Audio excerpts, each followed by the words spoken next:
Hello everyone, मैं रोशन sir आपका स्वागत करता हूं फोर्थ सेमेस्टर के मॉस के ऑनलाइन क्लास में। आज हम लोग मॉस के इंट्रोडक्शन सेक्शन को देखेंगे, जिसमें हम लोग इसके सिलेबस के बारे में बात करेंगे। साथ ही साथ कौन सा बुक को फॉलो करना है वो भी आपको बताएंगे, और किस तरह से हम लोग पढ़ाई करेंगे वो सब के बारे में आज डिटेल आपसे डिस्कशन करेंगे। तो सबसे पहला जो हम लोग का सब्जेक्ट है उसका नाम है मैकेनिक्स ऑफ स्ट्रक्चर, जिसको हम लोग मॉस के नाम से भी जानते हैं। मैकेनिकल वाले इसको मैकेनिक्स ऑफ सॉलिड के नाम से सब्जेक्ट को पढ़ते हैं। साथ ही साथ अलग अलग यूनिवर्सिटीज में या बोर्ड में जो है इसको एक अलग नाम से जाना जाता है, स्ट्रेंथ ऑफ मटेरियल या मैकेनिक्स ऑफ मटेरियल के नाम से भी जाना जाता है। तो लगभग 4 नाम से आप इसको बता सकते हैं, और हम लोग के सिलेबस में इसको मैकेनिक्स ऑफ स्ट्रक्चर के नाम से जानता है। तो मैकेनिक्स ऑफ स्ट्रक्चर में मेनली हम लोग जो पढ़ाई करेंगे वो पढ़ाई करेंगे कि किसी स्ट्रक्चरल मेंबर पर अगर एक्सटर्नल फोर्स लोड लग रहा है तो उस एक्सटर्नल फोर्स के कारण उस स्ट्रक्चरल मेंबर में किस तरह से इफेक्ट हो रहा है, किस तरह उसके बिहेवियर में चेंजिंग आ रहा है, और अगर कोई फेलियर टेक्स प्लेस कर रहा है तो हम क्या क्या उपाय करेंगे जिससे उसके फेलियर को बचाया जा सकता है। ये पूरा का पूरा मैकेनिक्स ऑफ स्ट्रक्चर के अंदर आ जाएगा। देखिए, इसका सब्जेक्ट का नाम भी है स्ट्रेंथ ऑफ मटेरियल। इसका मतलब स्ट्रेंथ का मतलब होता है कि अगर किसी बॉडी पर या स्ट्रक्चरल मेंबर पर आप कोई एक्सटर्नल फोर्स डालते हैं और वह स्ट्रक्चरल मेंबर या वह बॉडी उस एक्सटर्नल फोर्स को किस तरह से रेसिस्ट करता है, उसी को हम लोग उसका स्ट्रेंथ कहते हैं। तो आपको किसके बारे में पढ़ना करना है? मटेरियल के स्ट्रेंथ के बारे में, क्योंकि फाइनली आप क्या करेंगे, किसी ना किसी मटेरियल से कोई ना कोई कंपोनेंट स्ट्रक्चरल मेंबर बनाएंगे और फिर आप चेक करेंगे कि लोड लगने के कारण वह मटेरियल अपने आप को किस तरह से रेसिस्ट करता है। काफी मजेदार टॉपिक है, मजेदार सब्जेक्ट है, क्योंकि इसमें आपको थ्योरेटिकल पार्ट्स भी बहुत अच्छा करना और साथ ही साथ न्यूमेरिकल पोर्शन को भी बहुत अच्छा करना है। यह सब्जेक्ट आपके सेमेस्टर के लिए, साथ ही साथ आपके कॉम्पिटिटिव एग्जाम के लिए काफी इंपॉर्टेंट है। अगर मॉस को आप अच्छा करते हैं तो नेक्स्ट सेमेस्टर में आपको टॉस पढ़ना है, क्योंकि यही मॉस वहां पर टॉस में आपको मदद देगा। मॉस अगर अब अभी आपका अच्छा हो जाता है तो टॉस में आपको काफी मदद मिलेगा, इसलिए बहुत मन लगा के इसको पढ़ेंगे। तो सबसे पहला हम लोग इसके बुक के बारे में आज बात कर लेते हैं। तो बुक्स में जो हम लोग आज पढ़ाई करेंगे या बताएंगे उसमें सबसे पहला हम आपको सजेशन देंगे कि आप मॉस का सबसे अच्छा बुक है आर.के. बंसल ले लेंगे। बुक आपको जो मार्केट में मिलेगा वो रहेगा स्ट्रेंथ ऑफ मटेरियल, और आपका जो है आर.के. बंसल का रहेगा, जो लक्ष्मी पब्लिकेशन का है। काफी अच्छा बुक है, आपके पूरे सिलेबस को कवर करेगा। कितना? 4th सेम का। और साथ ही साथ जब आप 5th सेम में जाएंगे और वहां पर आप टॉस पढ़ेंगे तो वहां भी आपका पूरा का पूरा सिलेबस जो है इसके अंदर कंटेंट रहेगा। बहुत अच्छा बुक है, क्योंकि उसका थ्योरेटिकल सेक्शन, उसका न्यूमेरिकल सेक्शन काफी अच्छा है और एरर भी बहुत कम है। तो मेरा अगर सजेशन मानेंगे तो आप आर.के. बंसल ले लीजिए। बहुत अच्छा बुक है, क्योंकि आपके सिलेबस को पूरा का पूरा वो कवर कर रहा है और उसमें जो क्वेश्चन का क्वालिटीज है वो काफी अच्छा है। लगभग आपके बोर्ड एग्जाम में जो क्वेश्चन आते हैं उसका लगभग पैटर्न यहां से मैच करता है। क्लियर एकदम है। दूसरा जो आप बुक ले सकते हैं वो एस चांद पब्लिकेशन का है, आर.एस. खुरमे। ये भी बहुत अच्छा बुक है, पर इसमें क्या है, कुछ कुछ जगह पर कैलकुलेशन मिस्टेक है, कुछ कुछ जगह में जो समझाने का तरीका है वो बहुत ज़्यादा अच्छा नहीं, पर ओवरऑल बुक बहुत आसान है, आप आसानी से समझ सकते हैं। तो ये भी बुक आपका अच्छा है, आप ये भी बुक ले सकते हैं आर.एस. खुरमी का। ठीक है। उसके बाद तीसरा जो बहुत अच्छा बुक है उसको हम लोग कहते हैं टी.एस. वेंकटेश। ये साउथ का एक बुक है, जिसमें आपका थ्योरेटिकल पोर्शन और न्यूमेरिकल्स काफी अच्छा दिया हुआ है। अगर मान लीजिए ये बुक आपको मार्केट में नहीं मिल रहा है तो आप ऑनलाइन इसको मंगा सकते हैं, क्योंकि ये आपके पूरे सिलेबस को कवर कर रहा है और साथ ही साथ उसमें बहुत सारा जो टॉपिक है वो आपका 5th सेमेस्टर से भी मैच करेगा।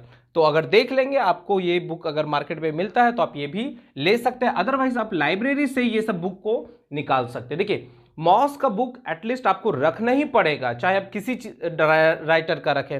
जनरली आप कोशिश करेंगे कि आर.के. बंसल का ही ले लीजिए, क्योंकि ये बुक आपका ऑब्जेक्टिव भी काफी कवर करता है। जैसे जैसे टॉपिक खत्म होता है ऑब्जेक्टिव भी लगभग हर यूनिट में आपका 20-50 ऑब्जेक्टिव है। तो सोचिए कि थ्योरेटिकल पार्ट्स के साथ अगर आपका ऑब्जेक्टिव भी कवर हो रहा है तो सेमेस्टर का मैक्सिमम पोर्शन आप वहां पर कवर कर पा रहे हैं। ठीक है। तो यहां से आप टी.एस. वेंकटेश भी ले सकते हैं, ये भी अच्छा बुक है। उसके बाद दूसरा जो है ये एस चांद का ही है, आर.के. राजपूत। ये भी अच्छा बुक है, इसमें बहुत सारा यूनिट बहुत अच्छा से भी दिया हुआ है, कुछ कुछ यूनिट बहुत अच्छा नहीं भी दिया हुआ है। जनरली देखिए, हम आपको जो पढ़ाएंगे तो ये सारे बुक का निचोड़ आपको पढ़ाएंगे। मतलब किसी किसी सब्जेक्ट में या किसी किसी बुक में जो है हो सकता है कि आर एस खुरमी का कोई पोर्शन बहुत अच्छा दिया है तो आपको वहां से कॉन्सेप्ट दे देंगे। अगर आर के बंसल का हमको लगा कि नहीं, यहां से आर के बंसल बहुत अच्छा लिखा हुआ है या बताया हुआ, तो हम आर के बंसल का यूज कर लेंगे।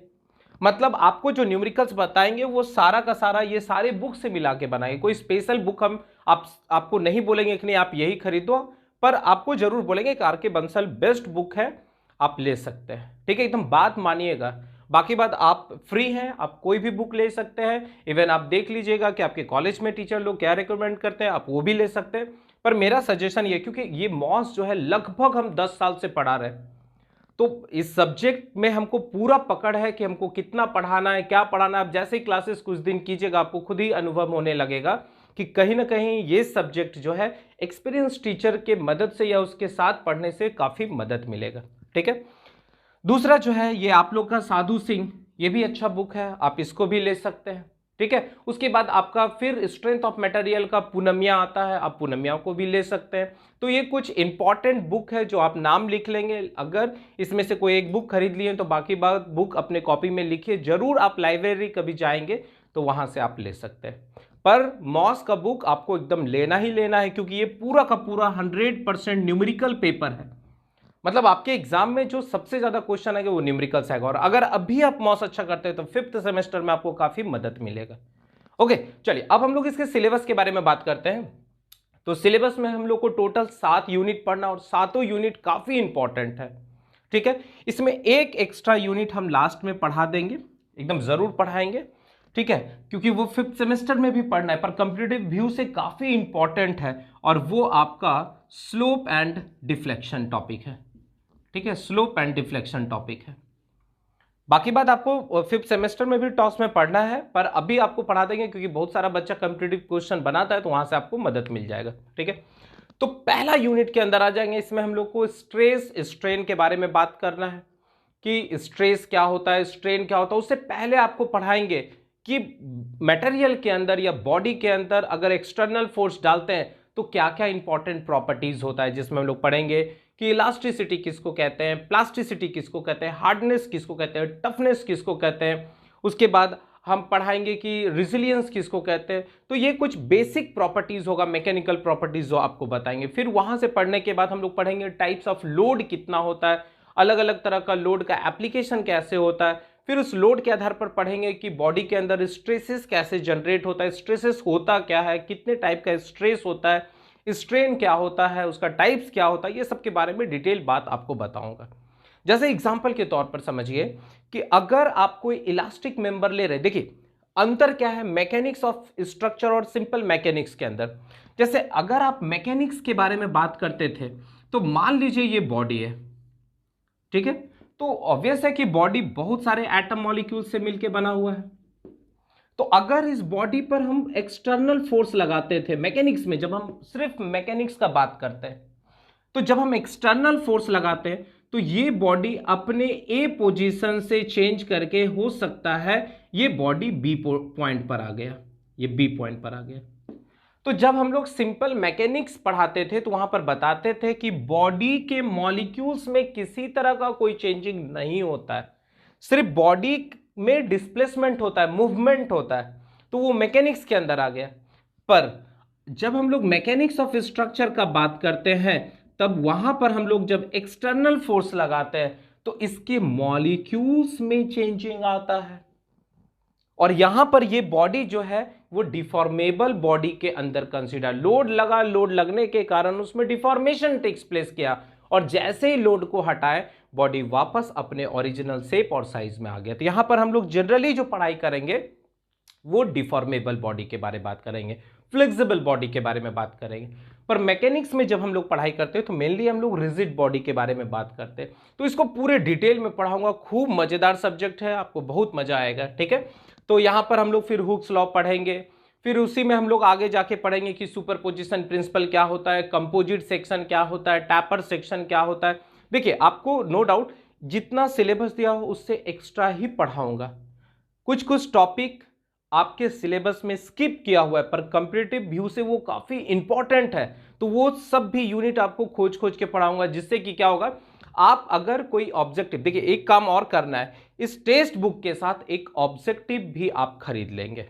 ठीक है, क्योंकि फोर्थ सेमेस्टर आपका बहुत इंपॉर्टेंट सेमेस्टर है, क्योंकि यहीं से आपका टर्निंग पॉइंट आता है। अगर इस सेमेस्टर में आप सारे पांचों पेपर को अच्छा कर लेते हैं तो ये कंपटीशन एग्जाम में सबसे ज्यादा नंबर को कवर करता है। तो आप क्या करेंगे, इस टेक्स्ट बुक के साथ एक ऑब्जेक्टिव का बुक खरीद लीजिए, जिसमें जो कंपटीशन एग्जाम देंगे वहां से ऑब्जेक्टिव आता है। तो उसमें आप RS खुरमी का ले सकते हैं बुक, लगभग 5,500 क्वेश्चन है उसके अंदर। उसमें आप जब खोलेंगे तो मॉस का भी लगभग 350-400 क्वेश्चन वहां से मिल जाएगा। तो आप फटाफट जैसे आपको पढ़ाऊंगा आप वहां से ऑब्जेक्टिव बनाना स्टार्ट कर दो। गुप्ता भी ले सकते हैं, वो भी अच्छा बुक है ऑब्जेक्टिव का। तो और भी जो भी बुक आपके सिविल में होंगे वो आप ले सकते हैं, पर एक ऑब्जेक्टिव बुक भी आप जरूर रखेंगे। ठीक है, चलिए, तो पहले यूनिट के अंदर यही सब पढ़ेंगे, स्ट्रेस स्ट्रेन के बारे में। फिर उसमें टैपर सेक्शन पढ़ाएंगे। थर्मल स्ट्रेस आपको क्वेश्चन में नहीं दिया है, पर आपको थर्मल स्ट्रेस सब भी पढ़ाऊंगा। ठीक है, फिर कंपोजिट सेक्शन आ गया, उस पर बेस्ड न्यूमेरिकल्स रहेगा। तो ये सब सारा का सारा यूनिट नंबर 1 के अंदर रहेगा। तो यूनिट 1 में याद रखना है कि लगभग 4 से 5 जो है ऑब्जेक्टिव आएंगे, एकदम कंफर्म है, क्योंकि प्रीवियस ईयर का भी जो क्वेश्चन था उसमें ये मार्किंग जो आपको बता रहे हैं, मार्क्स जो बता रहे हैं, उसी बेसिस पर हम बता रहे हैं। तो आप समझ सकते हैं कि कौन यूनिट मेरे लिए सबसे ज्यादा इंपॉर्टेंट होगा। तो 4 से 5 ऑब्जेक्टिव होंगे। यहां से आपको 4 मार्क्स का शॉर्ट आंसर टाइप का क्वेश्चन एक आ सकता है या 2 भी आ सकता है, क्योंकि बहुत इंपॉर्टेंट सेक्शन है। तो यहां से मैक्सिमम 2 क्वेश्चन आ सकते हैं। ठीक है, और वाले को कंसीडर नहीं कर रहे हैं, मतलब 2 क्वेश्चन इसमें स्पेशली आ सकते हैं। और यहां से 6 मार्क्स का एक लॉन्ग आंसर टाइप का भी क्वेश्चन आ सकता है। तो यहां से आपको मैक्सिमम जो है वह 12 प्लस इतना मार्क्स का क्वेश्चन आ सकता है। तो काफी इंपॉर्टेंट यूनिट है, और ये पूरे स्ट्रेंथ ऑफ मटेरियल का मॉस का सबसे इंपॉर्टेंट यूनिट आ जाता है, क्योंकि पूरा पढ़ाई हम लोग इसी पर बेस्ड मान के चलेंगे कि स्ट्रेस होता क्या है, स्ट्रेस हमको निकालना पड़ेगा कि लोड लगता है तो उसमें किस किस तरह का स्ट्रेसेस डेवलप होता है। ठीक है, तो ये पहले यूनिट के अंदर आ गया। दूसरा यूनिट आ जाएंगे elastic constant and principal stresses आएंगे। देखिए, ये एक्चुअली 2 टॉपिक का कॉम्बिनेशन है। इलास्टिक कांस्टेंट एक अलग यूनिट के अंदर आ जाता है और प्रिंसिपल स्ट्रेस एक अलग चैप्टर के अंदर आ जाता है। ठीक है, तो इलास्टिक कांस्टेंट में हम लोग पढ़ेंगे कि कितना टाइप्स ऑफ इलास्टिक कांस्टेंट होता है, जिसमें हम लोग पढ़ेंगे कि यंग्स मॉडुलस ऑफ इलास्टिसिटी क्या होता है, बल्क मॉडुलस ऑफ इलास्टिसिटी क्या होता है, मॉडुलस ऑफ रिजिडिटी क्या होता है, तीनों के बीच में रिलेशन क्या होता है, किस तरह से हम लोग डिराइव कर सकते हैं रिलेशन को, क्योंकि वहां से रिलेशन डेरिवेशन आपके एग्जाम में आते हैं। साथ ही साथ यूनिएक्सियल लोडिंग लग रहा है, बाई एक्सियल लोडिंग लग रहा है, ट्राई एक्सियल लोडिंग लग रहा है। यूनिएक्सियल लोडिंग का मतलब है, मान लीजिए कोई इलास्टिक मेंबर है, ठीक है, तो इस पर अगर एक ही डायरेक्शन में लोड लगेगा, जैसे मान लीजिए P एक ही डायरेक्शन में एक्स एक्सिस की तरफ लोड लग रहा है, तो इसको यूनिएक्सियल लोडिंग कहेंगे। अगर इस मेंबर पर एक साथ 2 एक्सिस में लोडिंग लगेगा, PY तो इसको बाई एक्सियल लोडिंग कहेंगे। और मान लीजिए ये अगर 3D को कंसिडर कर लेते हैं और इसके तीनों एक्सिस में लोड लग रहा है, तो इसको ट्राई एक्सियल लोडिंग कहेंगे। तो ये इलास्टिक मेंबर में यूनिएक्सियल लोडिंग के कारण स्ट्रेस स्ट्रेन कितना हो रहा है, बाई एक्सियल के कारण स्ट्रेस स्ट्रेन कितना हो रहा है, ट्राई एक्सियल के कारण स्ट्रेस स्ट्रेन कितना हो रहा है, इस पर बेस्ड न्यूमेरिकल हमेशा पूछते हैं।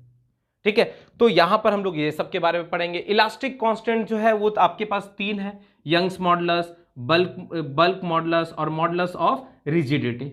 इसके बीच में रिलेशन क्या होता है, तो पॉइसंस रेशियो के साथ इसका रिलेशन हम लोग डेवलप करेंगे कि E is equal to 2G 1 + mu होता है और E is equal to 3K 1 - 2 mu होता है। और ये दोनों डेरिवेशन में कोई एक डेरिवेशन है, और ये रिलेशन सब काफी इंपॉर्टेंट है कंपटीशन एग्जाम के लिए, क्योंकि डायरेक्ट आप जब भी एग्जाम देंगे, अलग अलग तरह का SSC का देंगे या और भी एग्जाम देंगे, तो वो डायरेक्ट आपको यहां से रिलेशन पूछेंगे। तो यहां से लगभग ये वाले सिर्फ इलास्टिक कांस्टेंट से 2 ऑब्जेक्टिव, ठीक है, 4 मार्क्स का एक रिलेशन पूछेंगे, डेरिवेशन पूछेंगे, 4 मार्क्स का डेरिवेशन रहेगा और 6 मार्क्स का न्यूमेरिकल्स रहेगा। देखिए, आपके जो सिलेबस में जो मार्किंग किया हुआ है, पर जो आपका प्रीवियस ईयर का क्वेश्चन 2-3 साल का आया हुआ, उसके आधार पर ये सब बता रहा हूं कि इतना नंबर पूछता ही पूछता है। ठीक है, फिर प्रिंसिपल स्ट्रेस आ जाएंगे। तो प्रिंसिपल स्ट्रेस में हम लोग पढ़ेंगे कि प्रिंसिपल प्लेन क्या होता है, प्रिंसिपल स्ट्रेस क्या होता है, मेजर प्रिंसिपल स्ट्रेस क्या होता है, माइनर प्रिंसिपल स्ट्रेस क्या होता है। काफी मजेदार है, इसमें बहुत सारा डेरिवेशन करना है, उसके आधार पर हम लोग प्रिंसिपल स्ट्रेस निकालना सीखेंगे। ठीक है, तो यहां से डायरेक्ट आपको जो है बस एक ही क्वेश्चन आएगा 6 मार्क्स का। ओके, और इसमें 6 मार्क्स का जो क्वेश्चन आएगा उसको दो मेथड से बना सकते हैं। एक एनालिटिकल मेथड जिसमें हम लोग फॉर्मूला का यूज करेंगे, और दूसरा ग्राफिकल मेथड है जिसको हम लोग मोहर सर्कल कहते हैं, काफी इंपॉर्टेंट है। तो वहां पर आपको ये दोनों मेथड सिखाएंगे। तो आप यहां से देख पा रहे होंगे कि यहां से टोटल 12 नंबर और 6 18 मार्क्स का क्वेश्चन यहां मैक्सिमम पिछले बार आया हुआ है, तो 18 मार्क्स का यहां से आ सकता है। हर एक यूनिट अपने में काफी इंपॉर्टेंट है। ठीक है, करना क्या है बाबू, इसके लिए आपको एक स्पेशल स्पाइरल कॉपी ले लेना है, वो भी वाइट ले लेना है। ठीक है, और अच्छा खासा मोटा लेंगे क्योंकि आपको थ्योरेटिकल्स के साथ साथ न्यूमेरिकल्स काफी प्रैक्टिस क्लासेस में कराऊंगा। ठीक है, और उसके बाद भी अगर आपको लगता है कि और भी हमको न्यूमेरिकल्स चाहिए या प्रैक्टिस कराना है, तो तुरंत आप मेरे नंबर पर हमको मैसेज करेंगे। वहां से फिर आपको जो है जहां भी दिक्कत होगा कि सर ये यूनिट का और भी लेक्चर आएगा या आना चाहिए जिससे कि और क्लियर हो, तो और भी आपको लेक्चर बनाते जाएंगे। ठीक है, जैसे जैसे यूनिट खत्म करेंगे हम पूरा कोशिश करेंगे कि हर यूनिट के बाद आपका एक लाइव सेशन ले ले जिसमें कि आप अपने डाउट को हमको बता सके। क्लियर है? चलिए नेक्स्ट आ जाते हैं यूनिट नंबर 3, जिसमें हम लोग पढ़ेंगे कि shear force and bending movement क्या होता है। ये पूरे मॉस का सबसे इंपॉर्टेंट यूनिट है। पूरे मॉस में अगर किसी बच्चा को सबसे ज्यादा डर किसी यूनिट या टॉपिक में लगता है तो एसएफडी एंड बीएमडी में लगता है। आपको एकदम ट्रिक सिखा दूंगा कि किसी भी स्ट्रक्चर, किसी भी बीम पर अगर डिफरेंट डिफरेंट टाइप का लोडिंग लग रहा है तो आप कैसे उसका एसएफडी बीएमडी ड्रॉ कर सकते हैं। उसमें हम लोग यहां पर पढ़ेंगे shear force and bending movement diagram में कि बीम क्या होता है, टाइप्स ऑफ बीम पढ़ेंगे, लोड क्या होता है, टाइप्स ऑफ लोड पढ़ेंगे, सपोर्ट क्या होता है, टाइप्स ऑफ सपोर्ट पढ़ेंगे, जो ऑलरेडी आप मैकेनिक्स में थोड़ा थोड़ा पढ़े हैं। फिर हम लोग पढ़ेंगे कि अगर पॉइंट लोड है, यूडीएल है, यूवीएल है, अलग अलग तरह के बीम पर लोड लग रहा है तो उसका किस तरह से एसएफडी बीएमडी ड्रॉ किया जाए। तो यहां से एसएफडी बीएमडी से एक ऑब्जेक्टिव आएगा, एक ऑब्जेक्टिव आएगा और 6 मार्क्स का 100% है, एक न्यूमेरिकल्स रहता है। न्यूमेरिकल्स रहता है एकदम कंफर्म है, मतलब यहां से आप 7 मार्क्स ला सकते हैं, पर गारंटी 100% है कि इतना रहेगा ही रहेगा। हो सकता है कभी कभी 4 मार्क्स का भी पूछता है, पर ये जरूरी नहीं हर बार पूछता है, पर पूछता है। पर यहां से 6 मार्क्स का एक न्यूमेरिकल्स पूछेगा। और कॉम्पिटिटिव एग्जाम आप इंडिया में जो भी एग्जाम देंगे हर बार एसएफडी बीएमडी से क्वेश्चन देना कभी नहीं भूलता है। और अगर आपका बेस अच्छा इसका बन गया तो आप आसानी से सारे ऑब्जेक्टिव क्वेश्चन को भी एकदम ओरली बना सकते हैं और वो सारा ट्रिक्स आपको सिखा देंगे। ठीक है, नेक्स्ट आ जाते हैं unit number 4, that is called movement of inertia. ये भी एकदम 100% कंफर्म क्वेश्चन है कि यहां से 6 मार्क्स का एक लॉन्ग आंसर टाइप का न्यूमेरिकल्स आएगा, कंफर्म है। फिर यहां से लगभग 2 ऑब्जेक्टिव आते हैं और कभी कभी थ्योरम 2 गो होता है, एक पैरेलल एक्सिस थ्योरम, एक परपेंडिकुलर एक्सिस थ्योरम। तो यहां 4 मार्क्स का जो है आपको एक थ्योरेटिकल सेक्शन पूछ सकता है। तो अगर मैक्सिमम पूछे तो 12 मार्क्स का पूछेगा, और नहीं तो 6 मार्क्स का तो एक न्यूमेरिकल्स रहेगा और 2 ऑब्जेक्टिव रहेगा। तो लगभग यहां से आप बता सकते हैं कि 8 मार्क्स का आ सकता है। और अगर मान लीजिए उसमें थ्योरेटिकल सेक्शन भी जोड़ दिया तो आप आसानी से 12 नंबर ला सकते हैं। नेक्स्ट आ जाते हैं स्ट्रेसेस इन बीम, काफी इंपॉर्टेंट टॉपिक है। स्ट्रेसेस इन बीम में हम लोग पढ़ेंगे कि बेंडिंग स्ट्रेसेस क्या होता है, जिसमें हम लोग एक डेरिवेशन निकालेंगे जिसको हम लोग फ्लेक्सुरल इक्वेशन कहते हैं, बेंडिंग इक्वेशन कहते हैं कि M/I सिग्मा बेंडिंग बटे Y is equal to E/R। ये एक डेरिवेशन है जिसको हम लोग बेंडिंग इक्वेशन करते हैं। तो स्ट्रेसेस इन बीम में हम लोग ये डेरिवेशन सीखेंगे। फिर हम लोग पढ़ेंगे कि बीम में किस तरह का लोड लगने के कारण स्ट्रेस जनरेट होता है, उस पर बेस्ड न्यूमेरिकल्स रहेगा। फिर इसी टॉपिक के अंदर आ जाएंगे तो वहां पर हम लोग को पढ़ना है शेयर स्ट्रेसेस इन बीम, जो काफी इंपॉर्टेंट है क्योंकि यहां से स्ट्रेसेस इन बीम में 2 सेक्शन कवर हो जाता है, एक बेंडिंग स्ट्रेस हो जाता है और एक शेयर स्ट्रेस हो जाता है। और वहां से हर साल एक न्यूमेरिकल्स 6 मार्क्स का एक न्यूमेरिकल्स कंफर्म आता है। फिर 4 मार्क्स का भी न्यूमेरिकल्स आता है और लगभग 2 ऑब्जेक्टिव होता है। काफी इंपॉर्टेंट यूनिट है। देखिए हम बार बार बता रहे हैं कि सारा यूनिट ही इंपॉर्टेंट है, अब किसी को कम नहीं बता सकते हैं। ठीक है, तो यहां से लगभग आपको जो है 12 मार्क्स का आ जाएगा, पर 100% है, यहां से 100% है कि आना ही आना। ठीक है, फिर आ जाते हैं हम लोग एनालिसिस ऑफ ट्रसेस में। ये बहुत इंपॉर्टेंट है क्योंकि यहां ट्रसेस से जो है आपको न्यूमेरिकल्स आएंगे 6 मार्क्स का, जिसमें साफ साफ लिखा रहेगा कि न्यूमेरिकल्स आपको ज्वाइंट मेथड से बनाना है कि सेक्शन मेथड से बनाना है। ठीक है।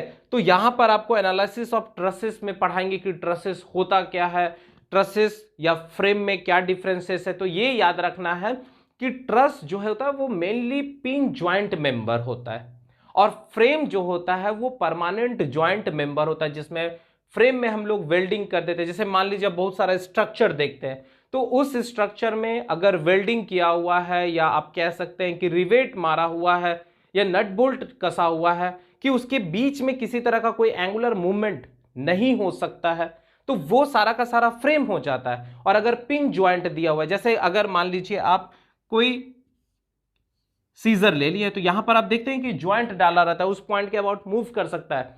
तो अगर किसी स्ट्रक्चरल मेंबर को पिन ज्वाइंट के मदद से जोड़ा जाता हो तो वो ट्रसेस के अंदर आ जाएगा, और अगर उसको हम लोग वेल्ड कर दिए हो, रिवेट मार दिए हो, नट बोल्ट कस दिए हो, तो वो क्या हो जाएगा, फ्रेम हो जाएगा। तो वहां पर आपको यही सब बताएंगे कि ट्रसेस क्या होता है, कितने टाइप्स का होता है, उसमें हम लोग कहेंगे कि परफेक्ट स्ट्रक्चर क्या होता है, इम्परफेक्ट स्ट्रक्चर क्या होता है, रिडंडेंट स्ट्रक्चर क्या होता है, फिर इस पर बेस्ड न्यूमेरिकल्स बताऊंगा, बहुत मजा आएगा, और ये भी बहुत इंपॉर्टेंट है आपके कंपटीशन व्यू से। ठीक है, और लास्ट में आ जाते हैं, यहां 6 मार्क्स का एक एकदम 100% न्यूमेरिकल्स आएगा। ठीक है, बाकी बात एक ऑब्जेक्टिव आएगा, इससे ज्यादा इससे क्वेश्चन नहीं आता है। ओके, लास्ट आ जाते हैं स्ट्रेन एनर्जी। काफी आसान टॉपिक है और मजेदार है, और यहां से आपको डेरिवेशन आते हैं। 6 मार्क्स का जो है, 6 मार्क्स का डेरिवेशन आएगा। ठीक है, या कभी कभी 6 मार्क्स का जो है इस पर बेस्ड न्यूमेरिकल्स आ जाएगा, पर आएगा ही आएगा। ठीक है, और शॉर्ट आंसर में किसी बार पूछता है या किसी बार नहीं भी पूछता है, पर 2 ऑब्जेक्टिव यहां से एटलीस्ट जरूर आएंगे। ठीक है, तो यहां से 2 ऑब्जेक्टिव आ जाएंगे, और फिर आपका 6 मार्क्स का न्यूमेरिकल है। स्ट्रेन एनर्जी में हम लोग पढ़ेंगे कि अगर किसी इलास्टिक मेंबर पर हम लोड लगा रहे हैं, लोड भी 3 तरह का लगा सकते हैं, ग्रेजुअल लोड, सडन लोड, या इंपैक्ट लोड। जैसे मान लीजिए एक टोकरी ले लिए और उस पर हम धीरे धीरे लोड बढ़ा रहे हैं, तो अगर किसी स्ट्रक्चरल मेंबर पर लोड जो है वह ग्रेजुअली धीरे धीरे बढ़ाया जाए, तो ऐसे लोड को हम लोग क्या कहेंगे, ग्रेजुअल लोड कहेंगे। अगर मान लीजिए वो सारा का सारा लोड किसी बॉडी पर एक बैग डाल दिया जाए, तो उसको हम लोग क्या कहेंगे, सडन लोड कहेंगे। और अगर सारा का सारा लोड कुछ हाइट से उस बॉडी पर गिरा दिया जाए, तो ऐसे लोड को हम लोग इंपैक्ट लोड कहेंगे। तो जब भी हम किसी इलास्टिक मेंबर पर ये तीनों टाइप का लोड लगाते हैं, तो उस स्ट्रक्चरल मेंबर में कुछ ना कुछ वर्क होता है, तो वो बॉडी अपने आप को वापस लाने के लिए अंदर में एक एनर्जी स्टोर कर लेता है, and that energy is called strain energy. उसी में हम लोग पढ़ेंगे कि रिजिलियंस क्या होता है, प्रूफ रिजिलियंस क्या होता है, मॉडुलस ऑफ रिजिलियंस क्या होता है, अगर ग्रेजुअल लोड लग रहा है तो इलास्टिक मेंबर में स्ट्रेन एनर्जी कितना डेवलप होता है, सडन लोड के कारण स्ट्रेन एनर्जी कितना डेवलप होता है, इंपैक्ट के कारण स्ट्रेन एनर्जी कितना डेवलप होता है, खुद के वजन के कारण स्ट्रेन एनर्जी कितना डेवलप होता है। बड़ा मजेदार यूनिट है, बहुत मजा आएगा। बस आप थोड़ा सा याद रखेंगे कि जैसे जैसे लेक्चर आएगा आप उसी समय उसको अपने कॉपी में नोट डाउन करेंगे, और बुक आपके पास रहेगा, और खोज खोज के आप वहां से फटाफट न्यूमेरिकल्स बनाते जाएंगे। अगर जरा भी आप इसको छोड़ेंगे तो ये सब्जेक्ट फिर आपके लिए टफ हो जाएगा। तो हम नहीं चाहेंगे कि इतना इंटरेस्टिंग सब्जेक्ट को आप टफ कर दें। ठीक है, बाकी बात, आपको किसी भी तरह का कोई प्रॉब्लम होगा आप हमको आसानी से मेरे नंबर पर कॉल कर सकते हैं, वो आपको ऑलरेडी हम लेक्चर में प्रोवाइड कर दे रहे हैं। ठीक है, तो आज के लिए बस इतना ही रहने देता हूं। नेक्स्ट लेक्चर में हम लोग अपने यूनिट के साथ मिलेंगे, तब तक आप लोग अच्छे से इसको पूरे सिलेबस को अपने कॉपी में नोट कर लीजिएगा, बुक ले लेंगे, कॉपी ले लेंगे, और नेक्स्ट लेक्चर का वेट करेंगे। ठीक है, चलिए, और लास्ट में एक और इंफॉर्मेशन बता देता हूं कि ये सारा का सारा मॉस का मेरा जो लेक्चर है, अगर आप सारा सब्जेक्ट एक साथ पढ़ते हैं तो पॉलिटेक्निक एकेडमी के ऐप पर रहेगा, और अगर ये पेपर आप सिंगल हमसे पढ़ना चाहते हैं तो आप मेरे जय मैकेनिकल के ऐप को प्ले स्टोर से डाउनलोड कर लेंगे। उसके बाद जैसे वो खुलेगा तो आप स्टोर में चले जाएंगे और वहां व्यू ऑल पर क्लिक करेंगे, तो मैकेनिक्स ऑफ स्ट्रक्चर का एक फोल्डर बना होगा, और वहां से आप मेरे क्लासेस को ज्वाइन कर सकते हैं। ठीक है, तो चलिए आज के लिए बस इतने रहने देता हूं। नेक्स्ट लेक्चर में हम लोग अपने टॉपिक के साथ मिलेंगे, तब तक आप लोग अच्छे से रहिए। ठीक है, चलिए, थैंक यू।